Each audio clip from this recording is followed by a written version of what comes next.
Resistance to antibiotics is a global public health issue. But in countries with limited resources, where health systems are failing, where sanitation is poor, and where there are no regulations on the prescribing of antibiotics, it takes on alarming proportions. In economically developed countries, to find out which bacterium is responsible for an infection and the antibiotics required to treat it, all it takes is a few tests in a laboratory. These tests are available in countries capable of guaranteeing a reliable supply of water and electricity, a controlled temperature, and no dust or humidity.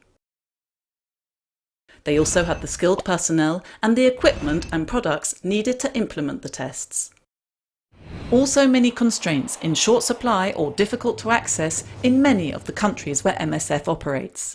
Without the means to accurately diagnose infections and no drug prescription regulations, for many years, doctors have been extensively prescribing broad-spectrum antibiotics effective against several bacteria at the same time. This has created antibiotic resistance, which makes it extremely hard to treat diseases such as meningitis, dysentery, pneumonia, and generalized blood infections.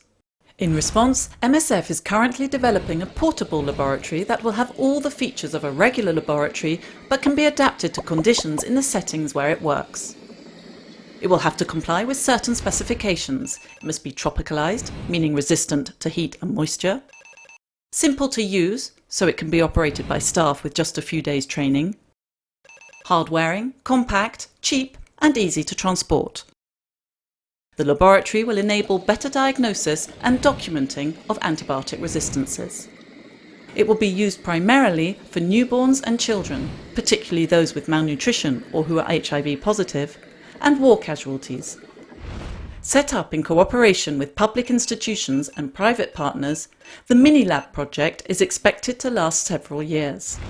The first phase requires selecting the best suited innovations and testing them in the field, and then making a prototype of the portable laboratory that will be used to run them.